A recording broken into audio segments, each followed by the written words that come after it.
या देवी सर्वभूतेषु मां शक्तिरूपेण संस्थिता नमस्तस्यै नमस्तस्यै नमस्तस्यै नमो नमः। ओम दुम दुर्गाय नमः। नमस्कार दोस्तों, आप सभी का हमारे इस YouTube चैनल में हार्दिक स्वागत है। और दुर्गा सप्तशती के आज के अध्याय में आप सुनेंगे 5वां, 6वां, 7वां और 8वां अध्याय। तो पूरे भक्तिभाव से माँ भगवती दुर्गा का अपने मन में ध्यान कीजिए। ओम नमः चंडिकायै इस मंत्र का उच्चारण कीजिए और कथा सुनने से पहले कमेंट बॉक्स में जय माता दी जरूर लिखिए। तो सबसे पहले 5वें अध्याय का श्रवण करते हैं। और दुर्गा सप्तशती के 5वें अध्याय में देवताओं द्वारा देवी की स्तुति और चंड मुंड के मुख से अंबिका के रूप की प्रशंसा सुनकर शुंभ का उनके पास दूत भेजना और दूत का निराश लौटने का वर्णन किया गया है। तो पाठ सुनने से पहले माँ भगवती दुर्गा का अपने मन में ध्यान कीजिए। ओम नमः चंडिकायै इस मंत्र का उच्चारण कीजिए और पूरे भक्तिभाव से इस कथा का श्रवण करते हैं। ऋषि कहते हैं, पूर्व काल में शुंभ और निशुंभ नामक असुरों ने अपने बल के घमंड में आकर सचिपति इंद्र के हाथों से तीनों लोकों का राज्य और यज्ञ भाग छीन लिए। वे ही दोनों सूर्य, चंद्रमा, कुबेर, यम और वरुण के अधिकार का भी उपयोग करने लगे। वायु और अग्नि का कार्य भी वे ही करने लगे। उन दोनों ने सब देवताओं को अपमानित, राज्य भ्रष्ट, पराजित तथा अधिकारहीन करके स्वर्ग से निकाल दिया। तब उन दोनों महान असुरों से तिरस्कृत देवताओं ने अपराजिता देवी का स्मरण किया और सोचा, जगदम्बा ने हम लोगों को वर दिया था कि आपत्ति काल में स्मरण करने पर मैं तुम्हारी सब आपत्तियों का तत्काल नाश कर दूंगी। यह विचार कर देवता गिरिराज हिमालय पर गए और वहां भगवती विष्णु माया की स्तुति करने लगे। देवता बोले, देवी को नमस्कार है, महादेवी शिवा को सर्वदा नमस्कार है, प्रकृति एवं भद्रा को प्रणाम है। हम लोग नियम पूर्वक जगदम्बा को नमस्कार करते हैं। रौद्रा को नमस्कार है, नित्या, गौरी एवं धात्री को बारंबार नमस्कार है। ज्योत्सनामयी, चंद्र रूपिणी एवं सुख स्वरूपा देवी को सतत प्रणाम है। शरणागतों का कल्याण करने वाली वृद्धि एवं सिद्धि रूपा देवी को हम बारंबार नमस्कार करते हैं। नैऋत्री अर्थात राक्षसों की लक्ष्मी, राजाओं की लक्ष्मी तथा सर्वाणी अर्थात शिव पत्नी स्वरूपा आप जगदम्बा को बार बार नमस्कार करते हैं। दुर्गा, दुर्गपारा, दुर्गम संकट से पार उतारने वाली, सारा अर्थात सबकी सारभूता, सर्वकारिणी, ख्याति, कृष्णा और धूम्रा देवी को सर्वदा नमस्कार है। अत्यंत सौम्य तथा अत्यंत रौद्र रूपा देवी को हम नमस्कार करते हैं। उन्हें बारंबार हम प्रणाम करते हैं। जगत की आधारभूता कृति देवी को बारंबार नमस्कार है। जो देवी सब प्राणियों में विष्णु माया के नाम से कही जाती हैं, उनको नमस्कार है। उनको नमस्कार, उनको बारंबार नमस्कार है। जो देवी सब प्राणियों में चेतना कहलाती हैं, उनको नमस्कार, उनको नमस्कार, उनको बारंबार नमस्कार है। जो देवी सब प्राणियों में बुद्धि रूप से स्थित हैं, उनको नमस्कार, उनको नमस्कार, उनको बारंबार नमस्कार है। जो देवी सब प्राणियों में निद्रा रूप से स्थित हैं, उनको नमस्कार, उनको नमस्कार, उनको बारंबार नमस्कार है। जो देवी सब प्राणियों में क्षुधा रूप से स्थित हैं, उनको नमस्कार, उनको नमस्कार, उनको बारंबार नमस्कार है।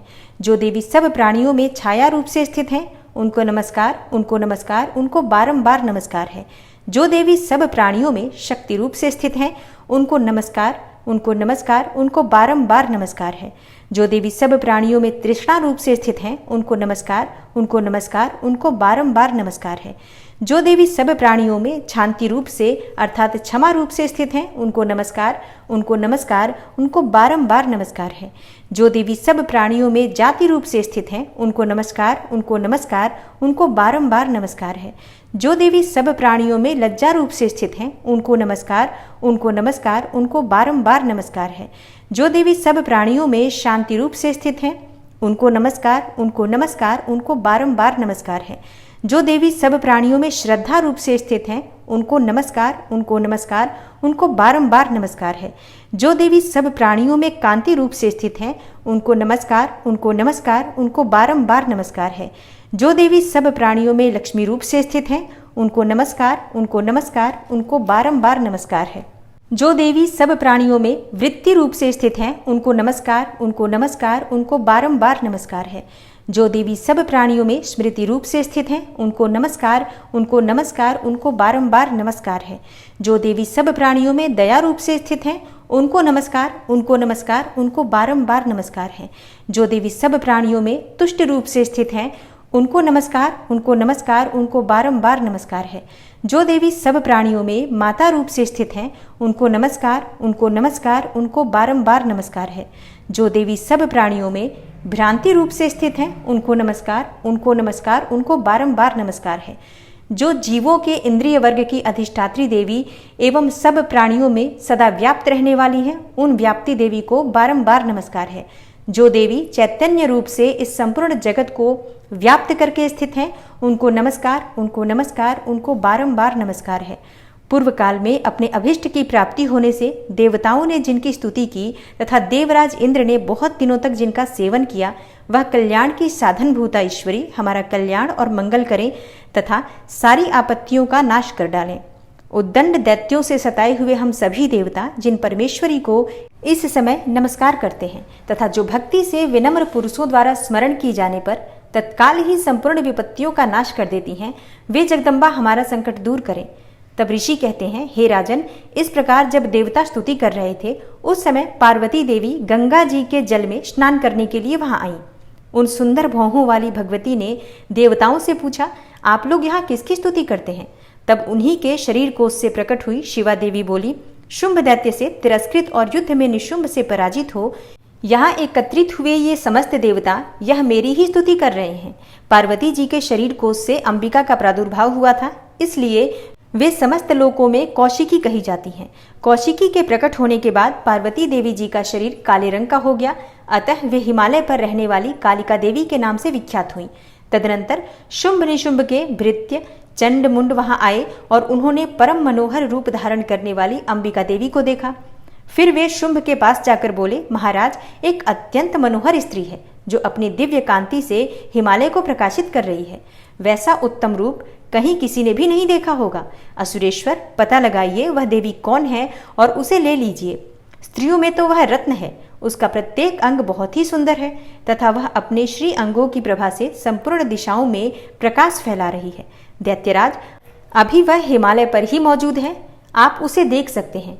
हे प्रभो, तीनों लोकों में मणि, हाथी और घोड़े आदि जितने भी रत्न हैं, वे सब इस समय आपके घर में शोभा पाते हैं। हाथियों में रत्नभूत ऐरावत, यह पारिजात का वृक्ष और यह उच्चैः श्रवा घोड़ा, यह सब आपने इंद्र से ले लिया है। हंसों से जुता हुआ यह विमान भी आपके आंगन में ही शोभा पाता है। यह रत्नभूत अद्भुत विमान जो पहले ब्रह्मा जी के पास था, अब आपके यहाँ लाया गया है। यह महापद्म नामक निधि आप कुबेर से छीन लाए हैं और समुद्र ने भी आपको किंजलकिनी नामक माला भेंट की है जो केसरों से सुशोभित है और जिसके कमल कभी कुम्हलाते नहीं हैं। सुवर्ण की वर्षा करने वाला वरुण का छत्र भी आपके घर में ही शोभा पाता है तथा यह श्रेष्ठ रथ जो पहले प्रजापति के अधिकार में था, अब आपके पास मौजूद है। हे दैत्येश्वर, मृत्यु की उत्क्रांतिदा नाम वाली शक्ति भी आपने छीन ली है तथा वरुण का पाश और समुद्र में होने वाले सब प्रकार के रत्न आपके भाई निशुंभ के अधिकार में है और अग्नि ने भी स्वतः शुद्ध किए हुए 2 वस्त्र आपकी सेवा में अर्पित किए हैं। दैत्यराज, इस प्रकार सभी रत्न आपने एकत्र कर लिए हैं, फिर जो यह स्त्रियों में रत्न रूप कल्याणमयी देवी है, इसे आप क्यों नहीं अपने अधिकार में कर लेते? ऋषि कहते हैं, चंडमुंड का यह वचन सुनकर शुंभ ने महादैत्य सुग्रीव को दूत बनाकर देवी के पास भेजा और कहा, तुम मेरी आज्ञा से उसके सामने ये बात कहना और ऐसा उपाय करना जिससे प्रसन्न होकर वह शीघ्र ही यहाँ आ जाए। तब वह दूत पर्वत के अत्यंत रमणीय प्रदेश में जहाँ देवी मौजूद थी गया और मधुर वाणी में कोमल वचन में बोला। दूत बोला, हे देवी, दैत्यराज शुंभ इस समय तीनों लोकों के परमेश्वर हैं। मैं उन्हीं का भेजा हुआ दूत हूँ और यहाँ तुम्हारे ही पास आया हूँ। उनकी आज्ञा सदा सब देवता एक स्वर से मानते हैं, कोई उनका उल्लंघन नहीं कर सकता। वे संपूर्ण देवताओं को परास्त कर चुके हैं। उन्होंने तुम्हारे लिए जो संदेश दिया है उसे सुनो। संपूर्ण त्रिलोकी मेरे अधिकार में है, देवता भी मेरी आज्ञा के अधीन ही चलते हैं। संपूर्ण यज्ञों के भागों को मैं ही पृथक पृथक भोगता हूँ। तीनों लोकों में जितने भी श्रेष्ठ रत्न हैं, वे सब मेरे ही अधिकार में हैं। देवराज इंद्र का वाहन ऐरावत जो हाथियों में रत्न के समान है, मैंने छीन लिया है। क्षीर सागर का मंथन करने से जो अश्वरत्न उच्चैः श्रवा प्रकट हुआ था, उसे भी देवताओं ने मेरे पैरों पर पड़कर समर्पित किया है। हे सुंदरी, उनके सिवा और भी जितने रत्नभूत पदार्थ देवताओं, गंधर्वों और नागों के पास थे, वे सब मेरे पास ही आ गए हैं। हे देवी, हम लोग तुम्हें संसार की स्त्रियों में रत्न मानते हैं, अतः तुम हमारे पास आ जाओ, क्योंकि रत्नों का उपभोग करने वाले हम ही हैं। चंचल कटाक्षों वाली हे सुंदरी, तुम मेरी या मेरे भाई महापराक्रमी निशुंभ की सेवा में आ जाओ, क्योंकि तुम रत्न स्वरूपा हो। मेरा वरण करने से तुम्हें तुलना रहित महान ऐश्वर्य की प्राप्ति होगी। अपनी बुद्धि से यह विचार कर तुम मेरी पत्नी बन जाओ। ऋषि कहते हैं, दूत के यो कहने पर कल्याणमयी भगवती दुर्गा देवी जो इस जगत को धारण करती हैं, मन ही मन गंभीर भाव से मुस्कुराई और इस प्रकार बोली। देवी ने कहा, हे दूत, तुमने बिल्कुल सत्य कहा है, इसमें तनिक भी मिथ्या नहीं है। शुंभ तीनों लोकों का स्वामी है और निशुंभ भी उसी के समान पराक्रमी है, किंतु इस विषय में मैंने जो प्रतिज्ञा कर ली है उसे मिथ्या कैसे करूं? मैंने अपनी अल्प बुद्धि के कारण पहले से जो प्रतिज्ञा कर रखी है उसे सुनो। जो मुझे संग्राम में जीत लेगा, जो मेरे अभिमान को चूर्ण कर देगा तथा संसार में जो मेरे समान बलवान होगा, वही मेरा स्वामी होगा। इसलिए शुंभ तथा महादैत्य निशुंभ स्वयं ही यहाँ पधारे और मुझे जीतकर शीघ्र ही मेरा पाणी ग्रहण कर ले, इसमें विलंब की क्या आवश्यकता है? दूत बोला, हे देवी, तुम घमंड से भरी हो, मेरे सामने ऐसी बातें न करो। तीनों लोकों में कौन ऐसा पुरुष है जो शुंभ और निशुंभ के सामने खड़ा हो सके? हे देवी, अन्य दैत्यों के सामने भी सारे देवता युद्ध में नहीं ठहर सकते, फिर तुम अकेली स्त्री होकर कैसे ठहर सकती हो? जिन शुंभ आदि दैत्यों के सामने इंद्र आदि सब देवता भी युद्ध में खड़े नहीं हुए, उनके सामने तुम स्त्री होकर कैसे जाओगी? इसलिए तुम मेरे ही कहने से शुंभ और निशुंभ के पास चली जाओ। ऐसा करने से तुम्हारे गौरव की रक्षा होगी, अन्यथा जब वे केश पकड़कर घसीटेंगे तब तुम्हें अपनी प्रतिष्ठा खोकर जाना पड़ेगा। तब देवी ने कहा, तुम्हारा कहना ठीक है, शुंभ बलवान है और निशुंभ भी बड़े पराक्रमी है, किंतु क्या करूं? मैंने पहले बिना सोचे समझे प्रतिज्ञा कर ली है, अतः अब तुम जाओ। मैंने तुमसे जो कुछ कहा है वह सब दैत्यराज से आदरपूर्वक कहना, फिर वे जो उचित जान पड़े करें। इस प्रकार श्री मार्कंडेय पुराण में सावर्णिक मनवंतर की कथा के अंतर्गत देवी महात्म्य में देवी दूत संवाद नामक 5वां अध्याय पूरा हुआ। अब आप सुनेंगे दुर्गा सप्तशती का 6ठा अध्याय। 6ठे अध्याय में धूम्रलोचन वध का वर्णन किया गया है। ऋषि कहते हैं, देवी का यह कथन सुनकर दूत को बड़ा अमर्ष हुआ और उसने दैत्यराज के पास जाकर सब समाचार विस्तार पूर्वक कह सुनाया। दूत के उस वचन को सुनकर दैत्यराज कुपित हो उठा और दैत्य सेनापति धूम्रलोचन से बोला, धूम्रलोचन, तुम शीघ्र अपने साथ सेना लेकर जाओ और उस दुष्टा के केश पकड़कर घसीटते हुए उसे बलपूर्वक यहाँ ले आओ। उसकी रक्षा करने के लिए यदि कोई दूसरा खड़ा हो तो वह देवता, यक्ष अथवा गंधर्व ही क्यों न हो, उसे अवश्य मार डालना। ऋषि कहते हैं, शुंभ के इस प्रकार आज्ञा देने पर वह धूम्रलोचन दैत्य 60,000 असुरों की सेना को साथ लेकर वहां से तुरंत चल दिया। वहां पहुंचकर उसने हिमालय पर रहने वाली देवी को देखा और ललकार कर कहा, अरे तू शुंभ निशुंभ के पास चल। यदि इस समय प्रसन्नतापूर्वक मेरे स्वामी के समीप नहीं चलेगी तो मैं बलपूर्वक झोंटा पकड़कर घसीटते हुए तुझे ले चलूंगा। देवी बोली, तुम्हें दैत्यों के राजा ने भेजा है, तुम स्वयं भी बलवान हो और तुम्हारे साथ विशाल सेना भी है। ऐसी दशा में यदि मुझे बलपूर्वक ले चलोगे तो मैं तुम्हारा क्या कर सकती हूँ? ऋषि कहते हैं, देवी के यो कहने पर असुर धूम्रलोचन उनकी ओर दौड़ा। तब अंबिका ने हुम शब्द के उच्चारण मात्र से उसे भस्म कर दिया। फिर तो क्रोध में भरी हुई दैत्यों की विशाल सेना और अंबिका ने एक दूसरे पर तीखे सायकों, शक्तियों तथा फरसों की वर्षा आरंभ कर दी। इतने में ही देवी का वाहन सिंह क्रोध में भरकर भयंकर गर्जना करके गर्दन के बालों को हिलाता हुआ असुरों की सेना में कूद पड़ा। उसने कुछ दैत्यों को पंजों की मार से, कितनों को अपने जबड़ों से और कितने ही महादैत्यों को पटक कर ओठ की दाढ़ों से घायल करके मार डाला। उस सिंह ने अपने नखों से कितनों के पेट फाड़ डाले और थप्पड़ मारकर कितनों के ही सिर धड़ से अलग कर दिए। कितनों की भुजाएं और मस्तक काट डाले तथा अपनी गर्दन के बाल हिलाते हुए उसने दूसरे दैत्यों के पेट फाड़कर उनका रक्त चूस लिया। अत्यंत क्रोध में भरे हुए देवी के वाहन उस महाबली सिंह ने क्षण भर में ही असुरों की सारी सेना का संहार कर डाला। शुंभ ने जब सुना कि देवी ने धूम्रलोचन असुर को मार डाला तथा उसके सिंह ने सारी सेना का सफाया कर डाला, तब उस दैत्यराज को बड़ा क्रोध हुआ। उसका होठ कांपने लगा। उसने चंड और मुंड नामक 2 महादैत्यों को आज्ञा दी, हे चंड और हे मुंड, तुम लोग बहुत बड़ी सेना लेकर वहां जाओ। उस देवी के झोंटे पकड़कर अथवा उसे बांधकर शीघ्र यहाँ ले आओ। यदि इस प्रकार उसको लाने में संदेह हो तो युद्ध में सब प्रकार के अस्त्र शस्त्रों तथा समस्त आसुरी सेना का प्रयोग करके उसकी हत्या कर डालना। उस दुष्टा की हत्या होने पर तथा सिंह के भी मारे जाने पर उस अंबिका को बांधकर साथ लेकर शीघ्र ही लौट आना। ओम नमः चंडिकायै। इस प्रकार श्री मार्कंडेय पुराण में सावर्णिक मनवंतर की कथा के अंतर्गत देवी महात्म्य में धूम्रलोचन वध नामक 6ठा अध्याय पूरा हुआ। और अब आप सुनेंगे दुर्गा सप्तशती का 7वां अध्याय, जिसमें चंड और मुंड के वध का वर्णन किया गया है। ऋषि कहते हैं, तदनंतर शुंभ की आज्ञा पाकर वे चंड मुंड आदि दैत्य चतुरंगिणी सेना के साथ अस्त्र शस्त्रों से सुसज्जित होकर चल दिए। फिर गिरिराज हिमालय के सुवर्णमय ऊंचे शिखर पर पहुंचकर उन्होंने सिंह पर बैठी हुई देवी को देखा। वे मंद मंद मुस्कुरा रही थी। उन्हें देखकर दैत्य लोग तत्परता से पकड़ने का उद्योग करने लगे। किसी ने धनुष तान लिया, किसी ने तलवार संभाली और कुछ लोग देवी के पास आकर खड़े हो गए। तब अंबिका ने उन शत्रुओं के प्रति बड़ा क्रोध किया। उस समय क्रोध के कारण उनका मुख काला पड़ गया, ललाट में भौहें टेढ़ी हो गईं और वहां से तुरंत विकराल मुखी काली प्रकट हुई, जो तलवार और पाश लिए हुए थीं। वे विचित्र खटवांग धारण किए और चीते के चर्म की साड़ी पहने नर मुंडों की माला से विभूषित थीं। उनके शरीर का मांस सूख गया था, केवल हड्डियों का ढांचा था, जिससे वे अत्यंत भयंकर जान पड़ती थी। उनका मुख बहुत विशाल था, जीभ लपलपाने के कारण वे और भी डरावनी प्रतीत होती थीं। उनकी आंखें भीतर को धंसी हुई और कुछ लाल थीं। वे अपनी भयंकर गर्जना से संपूर्ण दिशाओं को गुंजा रही थी। बड़े बड़े दैत्यों का वध करती हुई वे कालिका देवी बड़े वेग से दैत्यों की उस सेना पर टूट पड़ी और उन सबको भक्षण करने लगी। वे पार्श्वरक्षकों, अंकुशधारी महावतों, योद्धाओं और घंटा सहित कितने ही हाथियों को एक ही हाथ से पकड़कर मुंह में डाल लेती थी। इसी प्रकार घोड़े, रथ और सारथी के साथ रथी सैनिकों को मुंह में डालकर वे उन्हें बड़े भयानक रूप से चबा डालती थी। किसी के बाल पकड़ लेती तो किसी का गला दबा देती, किसी को पैरों से कुचल डालती और किसी को छाती के धक्के से गिराकर मार डालती थी। वे असुरों के छोड़े हुए बड़े बड़े अस्त्र शस्त्र मुंह से पकड़ लेती और रोष में भरकर उनको दांतों से पीस डालती थी।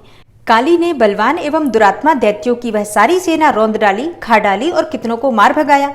कोई तलवार के घाट उतारे गए, कोई खटवांग से पीटे गए और कितने ही असुर दांतों के अग्रभाग से कुचले जाकर मृत्यु को प्राप्त हुए। इस प्रकार देवी ने असुरों की उस सारी सेना को क्षण भर में मार गिराया। यह देखकर चंड उन अत्यंत भयानक काली देवी की ओर दौड़ा तथा महादैत्य मुंड ने भी अत्यंत भयंकर बाणों की वर्षा से तथा हजारों बार चलाए हुए चक्रों से उन भयानक नेत्रों वाली देवी को आच्छादित कर दिया। वे अनेकों चक्र देवी के मुख में समाते हुए ऐसे जान पड़े मानो सूर्य के बहुतेरे मंडल बादलों के उदर में प्रवेश कर रहे हों। तब भयंकर गर्जना करने वाली काली ने अत्यंत रोष में भरकर विकट अट्टहास किया। उस समय उनके विकराल वदन के भीतर कठिनता से देखे जा सकने वाले दांतों की प्रभा से वे अत्यंत उज्जवल दिखाई देती थी। देवी ने बहुत बड़ी तलवार हाथ में ले हंग का उच्चारण करके चंड पर धावा किया और उसके केश पकड़कर उसी तलवार से उसका मस्तक काट डाला। चंड को मारा देखकर मुंड भी देवी की ओर दौड़ा।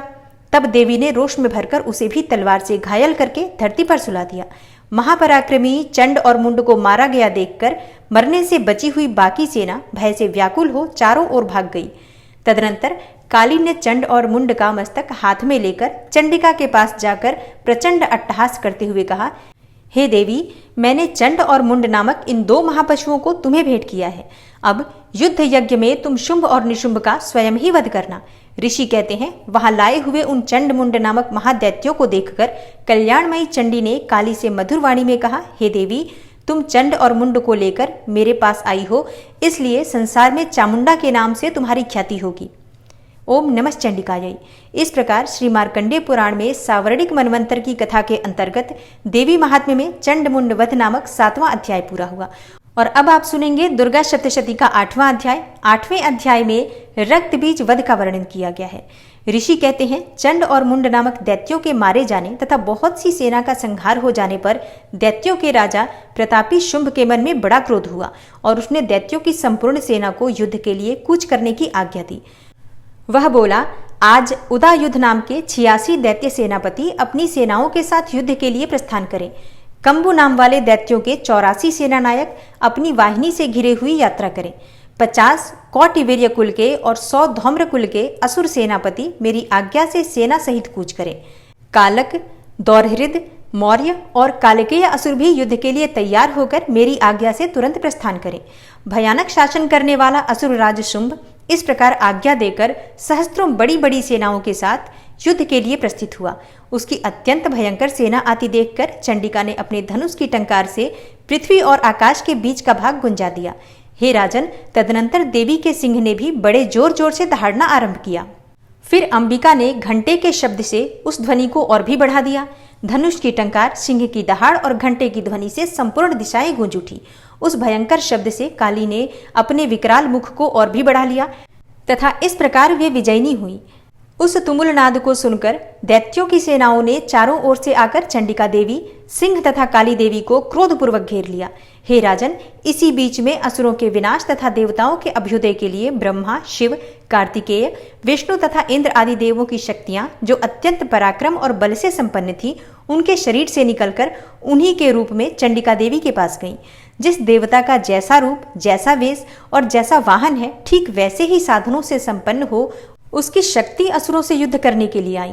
सबसे पहले हंस युक्त विमान पर बैठी हुई, अक्षसूत्र और कमंडलू से सुशोभित ब्रह्मा जी की शक्ति उपस्थित हुई, जिसे ब्रह्माणी कहते हैं। महादेव जी की शक्ति वृषभ पर आरूढ़ हो, हाथों में श्रेष्ठ त्रिशूल धारण किए और महानाग का कंकण पहने, मस्तक में चंद्र रेखा से विभूषित होकर वहां आ पहुंची।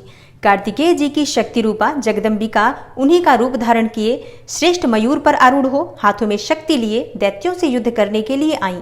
और इसी प्रकार भगवान विष्णु की शक्ति गरुड़ पर विराजमान होकर शंख, चक्र, गदा, सारंग, धनुष तथा खड्ग हाथ में लिए वहां आई।